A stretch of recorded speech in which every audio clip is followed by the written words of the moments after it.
Hey everyone, welcome to Vital Statistics. What's the 411? It is I, Shemetris Vital. I think the last time I talked to you, I was graduating and got my MBA.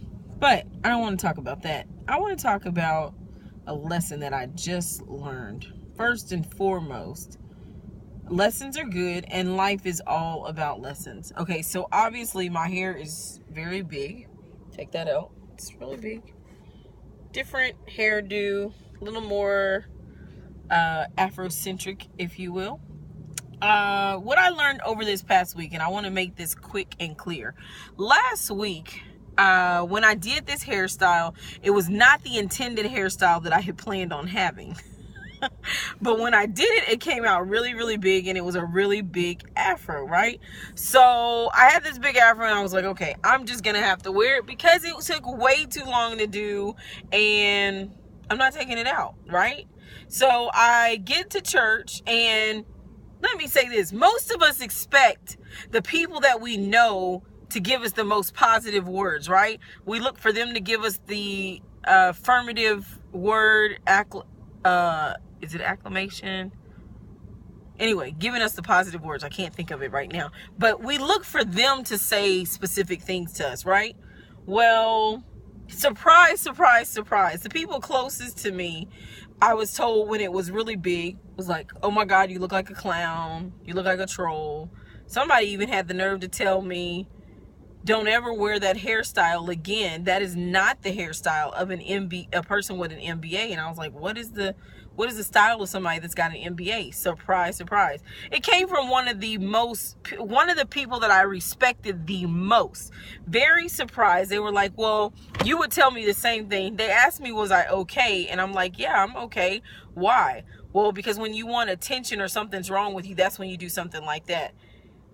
Forgetting that we live in this is 2017. Have you checked your recent tabloids, or not even tabloids? Have you just looked around you? People are embracing who they are. People wear their hair differently. People are taking risk, I guess, per se.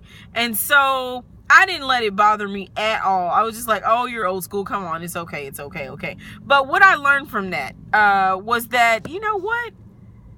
The people that I thought would be like, oh my God, Shemetris, that's really pretty, that's beautiful, were not.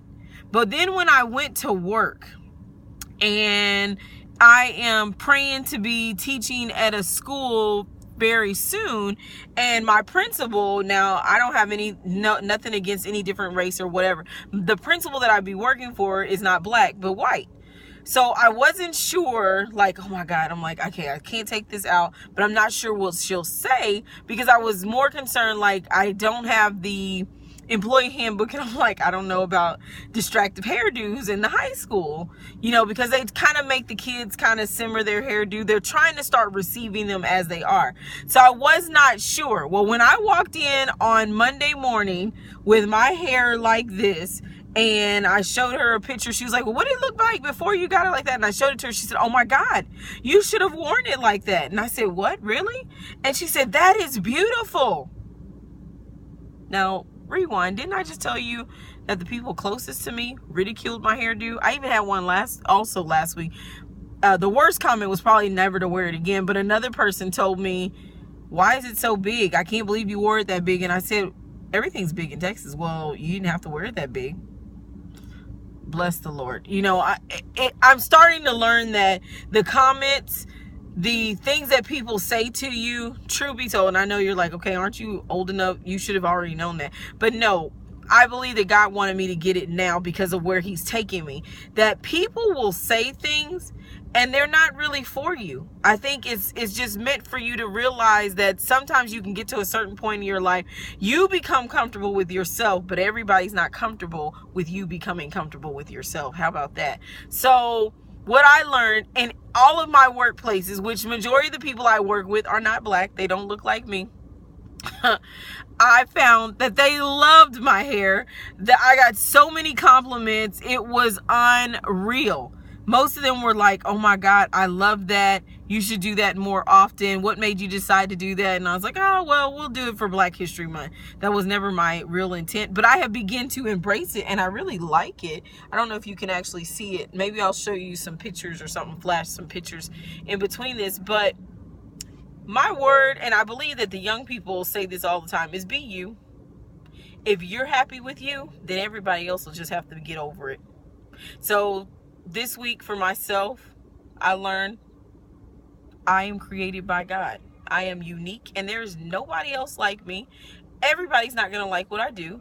And as God propels me forward, people are not going to like me. And I think he wants me to get that. He's going to be like, people are not going to like you, Shemetris. People are going to talk about you in your face. People are going to talk about you behind your back. But do you have the backbone to keep moving and do what I've told you to do? So this is for somebody out there that feels like they need the support of other people to move forward. No, you don't. You don't need the compliments of anybody else. You don't need the blessing of anybody else, because if God laid his hand on you and if God said do it, then that's all that matters. You do it, because when God blows on you, and nothing nobody else can do. So I believe that confidence obviously is the key. I can't say that always in my life I've been very confident, but at this point in my life, I'm 38 years old, and I realize I am beautiful. I am worth it. I am smart. That's a whole nother story. I just realized, I was like, I am capable of doing some things. The master's degree did not prove to me that I was smart, but it was a scenario that happened last week by being in the classroom that I realized I am really smart. I have a lot of information to give. I have a lot of wisdom to give. I am smart. I'm worth it. I'm beautiful. I am God's child. So for any of you guys out there that just needed a little pick-me-up, that think you don't look like everybody wants you to look like, you're worth it. You're smart. You're beautiful. You're handsome. Don't look for anyone else to praise you, because God is the only opinion. God's opinion is the only opinion that matters. So hey, be you. Be you. Do you, boo. That's what my mom says. If you like it, I love it. Be you. Do you. So, I'm liking my hair. And if you don't, God bless you. This is Shemetris Vital with Vital Statistics. Signing off. Deuces.